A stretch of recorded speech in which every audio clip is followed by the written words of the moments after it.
ಮಳೆಗಾಲದ ಸಂಜೆ ನಂಬಿದವರೇ ಮೋಸ ಮಾಡಿದ ಕತೆ. ನನ್ನ ಹೆಂಡತಿ ನನ್ನ ಬಾಸ್ ಜೊತೆ ಕಣ್ಣಾರೆ ಕಂಡ ನೋವು, ಪ್ರೀತಿ, ವಿಶ್ವಾಸ ಎಲ್ಲವೂ ಸುಳ್ಳಾಯಿತಾ? ಈ ಕಥೆಯಲ್ಲಿ ಮೋಸದ ಕರಾಳ ಸತ್ಯಗಳು, ರಹಸ್ಯ ಸಂಬಂಧಗಳು ನಿಮ್ಮನ್ನು ಬೆಚ್ಚಿ ಬೀಳಿಸುತ್ತವೆ. ಕುತೂಹಲ ಕೆರಳಿಸುವ ಈ ಕಥೆಯನ್ನು ಕೇಳಿ. ಮಳೆ ಜೋರಾಗಿ ಸುರಿಯುತ್ತಿತ್ತು. ಆಕಾಶ ಕಪ್ಪಗಾಗಿ ಮುಚ್ಚಿಹೋಗಿತ್ತು. ಗುಡುಗು ಸಿಡಿಲುಗಳ ಸದ್ದು ಭಯಾನಕವಾಗಿತ್ತು. ನಾನು ಆಫೀಸಿನಿಂದ ಬೇಗನೆ ಹೊರಟೆ. ಮನೆಗೆ ಹೋಗುವ ಆತುರ.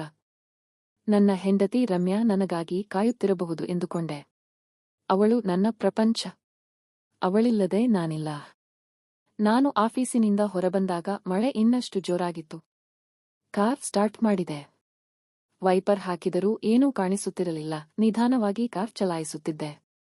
ಅರ್ಧ ಗಂಟೆಯ ನಂತರ ನಾನು ಮನೆಗೆ ತಲುಪಿದೆ. ಕಾರ್ ನಿಲ್ಲಿಸಿ ಒಳಗೆ ಹೋಗುವಾಗ ನನ್ನ ಕಣ್ಣಿಗೆ ಒಂದು ದೃಶ್ಯ ಬಿತ್ತು. ನನ್ನ ಹೆಂಡತಿ ರಮ್ಯಾ ನನ್ನ ಬಾಸ್ ಜೊತೆ ಕಾರ್ ಹತ್ತುತ್ತಿದ್ದಳು. ನನ್ನ ಕಣ್ಣುಗಳನ್ನು ನಂಬಲು ಸಾಧ್ಯವಾಗಲಿಲ್ಲ. ನನ್ನ ಹೃದಯ ಒಡೆದಂತೆ ಆಯಿತು. ನನ್ನ ಪ್ರಪಂಚವೇ ತಲೆಕೆಳಗಾದಂತೆ ಭಾಸವಾಯಿತು. ನಾನು ಅಲ್ಲೇ ನಿಂತು ನೋಡುತ್ತಿದ್ದೆ. ಅವರು ಕಾರ್ ಹತ್ತಿ ಹೊರಟು ಹೋದರು. ನಾನು ಕಲ್ಲಿನಂತೆ ಅಲ್ಲೇ ನಿಂತು ಬಿಟ್ಟೆ. ಏನು ಮಾಡಬೇಕೆಂದು ತೋಚಲಿಲ್ಲ. ತಲೆ ಸುತ್ತು ಬಂದ ಹಾಗಾಯಿತು. ಕುಸಿದು ಬೀಳುವಂತೆ ಅನಿಸಿತು. ನಾನು ಮನೆಗೆ ಹೋದೆ. ಬಾಗಿಲು ಹಾಕಿಕೊಂಡು ಕುಳಿತೆ. ರಮ್ಯಾಳಿಗಾಗಿ ಕಾಯುತ್ತಿದ್ದೆ. ಅವಳು ಯಾವಾಗ ಬರುತ್ತಾಳೋ ಏನೋ.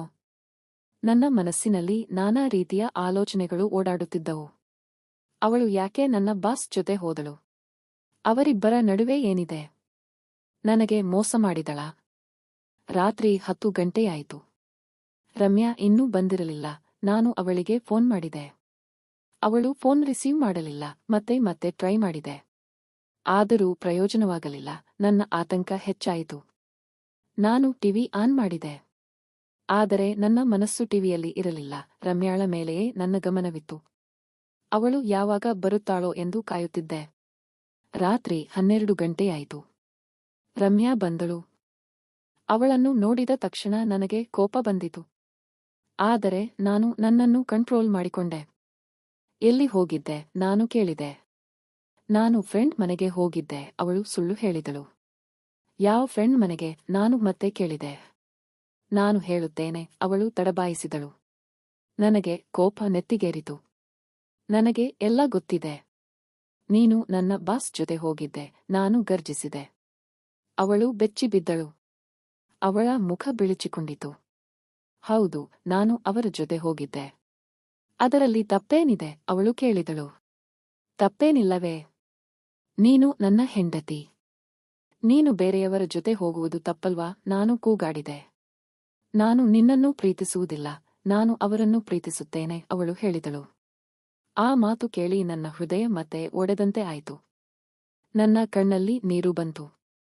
ನಾನು ನಿನಗೆ ಏನೂ ಕಡಿಮೆ ಮಾಡಿದ್ದೆ? ಯಾಕೆ ನನಗೆ ಮೋಸ ಮಾಡಿದೆ? ನಾನು ಕೇಳಿದೆ. ನಾನು ನಿನಗೆ ಹೇಳಲು ಸಾಧ್ಯವಿಲ್ಲ, ಅವಳು ಹೇಳಿದಳು. ನನಗೆ ಅವಳನ್ನು ಕೊಲ್ಲುವಷ್ಟು ಕೋಪ ಬಂದಿತು. ಆದರೆ ನಾನು ನನ್ನನ್ನು ಕಂಟ್ರೋಲ್ ಮಾಡಿಕೊಂಡೆ. ನೀನು ಇಲ್ಲಿಂದ ಹೋಗು. ನಾನು ನಿನ್ನನ್ನು ನೋಡಲು ಬಯಸುವುದಿಲ್ಲ, ನಾನು ಹೇಳಿದೆ. ಅವಳು ನನ್ನನ್ನು ಬಿಟ್ಟು ಹೊರಟು ಹೋದಳು. ನಾನು ಒಂಟಿಯಾಗಿ ಕುಳಿತೆ. ನನ್ನ ಜೀವನವೇ ಮುಗಿದಂತೆ ಅನಿಸಿತು. ಮಾರನೆಯ ದಿನ ನಾನು ಆಫೀಸಿಗೆ ಹೋದೆ. ನನ್ನ ಬಾಸ್ ನನ್ನನ್ನು ನೋಡಿದಾಗ ನಕ್ಕರು. ನನಗೆ ಅವರ ಮುಖ ನೋಡಲು ಸಾಧ್ಯವಾಗಲಿಲ್ಲ. ನಾನು ರಿಸೈನ್ ಮಾಡಿ ಹೊರಟೆ. ನಾನು ಊರು ಬಿಟ್ಟು ಹೋಗಲು ನಿರ್ಧರಿಸಿದೆ. ನನ್ನ ಹಳೆಯ ಜೀವನವನ್ನು ಮರೆತು ಹೊಸ ಜೀವನವನ್ನು ಪ್ರಾರಂಭಿಸಲು ನಿರ್ಧರಿಸಿದೆ. ಹೊಸ ಊರಿಗೆ ಬಂದ ಮೇಲೆ ನಾನು ಒಂದು ಸಣ್ಣ ಕೆಲಸವನ್ನು ಹುಡುಕಿಕೊಂಡೆ. ಒಂದು ಸಣ್ಣ ಮನೆಯಲ್ಲಿ ವಾಸಿಸಲು ಪ್ರಾರಂಭಿಸಿದೆ. ನನ್ನ ಹಳೆಯ ಜೀವನವನ್ನು ಮರೆಯಲು ಪ್ರಯತ್ನಿಸುತ್ತಿದ್ದೆ. ಆದರೆ ಅದು ಸಾಧ್ಯವಾಗುತ್ತಿರಲಿಲ್ಲ. ರಮ್ಯಾಳ ನೆನಪುಗಳು ನನ್ನನ್ನು ಕಾಡುತ್ತಿದ್ದವು. ಒಂದು ದಿನ ನಾನು ಪಾರ್ಕಿನಲ್ಲಿ ಕುಳಿತಿದ್ದೆ. ಒಬ್ಬ ಹುಡುಗಿ ನನ್ನ ಬಳಿ ಬಂದಳು. ಅವಳು ತುಂಬಾ ಸುಂದರವಾಗಿದ್ದಳು. ಅವಳ ಹೆಸರು ಸೀತಾ. ನಾವು ಮಾತನಾಡಲು ಪ್ರಾರಂಭಿಸಿದೆವು. ಅವಳು ನನ್ನ ಬಗ್ಗೆ ಕಾಳಜಿ ವಹಿಸುತ್ತಿದ್ದಳು. ಅವಳೊಂದಿಗೆ ಮಾತನಾಡಲು ನನಗೆ ತುಂಬಾ ಸಂತೋಷವಾಗುತ್ತಿತ್ತು.